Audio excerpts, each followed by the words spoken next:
Mais je pense que ce mouvement est en droite continuation de la méfiance que les gens peuvent avoir vis-à-vis je dirais, des récits officiels. C'est-à-dire qu'à un moment donné, tu sais, tout ce qui émane des médias officiels est suspect pour toute une série de gens. Et ils voient, en fait, si tu veux, des complots partout. Alors, non pas que les complots n'existent pas, il y a des complots qui existent, ils ont vraiment existé, historiquement c'est factuel, mais cela ne veut pas dire que le virus à proprement parler n'existe pas. Tu vois.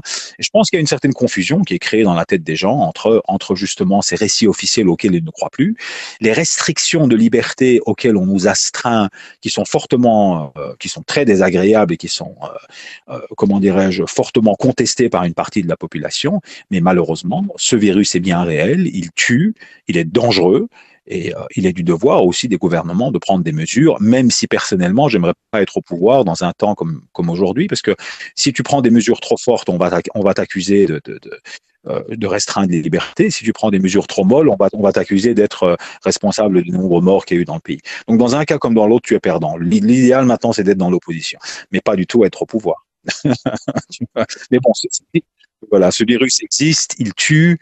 Il est dangereux, et il est essentiellement dangereux parce qu'on ne sait pas comment les corps réagissent, on ne sait pas comment les gens réagissent.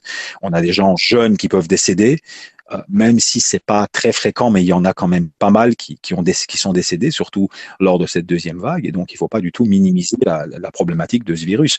Tu sais, il y a quand même quelque chose qu'il faut quand même que les gens comprennent. Si à un moment donné, au moment où ce virus a commencé à se répandre, tu as eu des pays, et tu sais, il faut un peu sortir du cadre franco-français quand tu réfléchis. Tu vois, quand de Cuba aux États-Unis, de l'Iran à Israël, ces pays en harmonie, en même temps, ont pris des mesures aussi fortes, alors que leur population ne jouit même pas d'un système social aussi solide qu'on a en Europe. Tu vois, donc c'est-à-dire que globalement, quoi, que tous ces pays se sont tirés une balle dans le pied, voire se sont suicidés parce qu'il y avait un complot contre le monde entier. Donc c'est quoi? C'est un complot des extraterrestres contre les humains. Ici, c'est pas comme si on a eu un pays qui a pris ce genre de mesures. Ces mesures ont été prises dans le monde entier en même temps. Tu vois, c'est que, et en plus par des pays qui s'opposent les uns aux autres politiquement. Tu vois, donc il faut bien comprendre que pour moi, on était véritablement face à quelque chose qui était un danger très important. Et je pense que le danger, c'était essentiellement qu'on ne savait pas ce que c'était, en fait. Tu vois? Et c'est ça aussi que les infectiologues, à mon avis, à leur niveau en tant que médecins, avec tout le respect que je leur dois, n'ont pas compris. Parce qu'on n'aurait pas fait tout cela pour un virus. Tu vois? En tout cas, pas pour un virus qu'on pouvait maîtriser ou gérer. Tu vois, on a eu des virus dans l'histoire de l'humanité. Quand est-ce que tous les pays, en même temps, de Cuba à Venezuela, de Venezuela aux États-Unis, des États-Unis à l'Iran, de l'Iran à la Chine, de la Chine à Israël, de Israël à la Jordanie, ont pris les mêmes mesures en même temps? Tout le monde en même temps, tout le monde a paniqué, tout le monde est devenu fou, tout le monde a eu peur en même temps, et tous les services de ces pays ne savaient pas qu'est-ce que c'était. C'est-à-dire quoi? Que tous ces gens pensaient que c'était juste un simple virus, on en fait tout ça pour une grippe?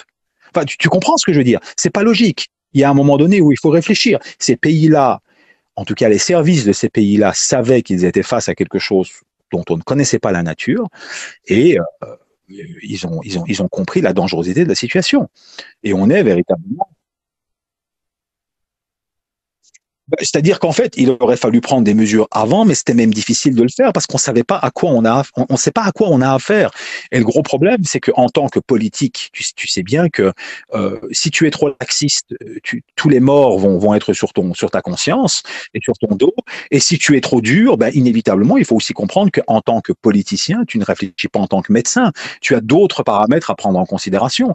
Les éventuelles révoltes populaires parce que les gens sont pas contents, les problèmes psychologiques qu'il va falloir gérer parce que ces confinements vont créer pas mal de dégâts. Alors, au-delà de tout ça, c'est les problèmes économiques auxquels on va être confronté et qui ne vont être visibles et qui sont déjà visibles maintenant, mais qui vont être visibles d'une manière beaucoup plus forte dans les mois à venir.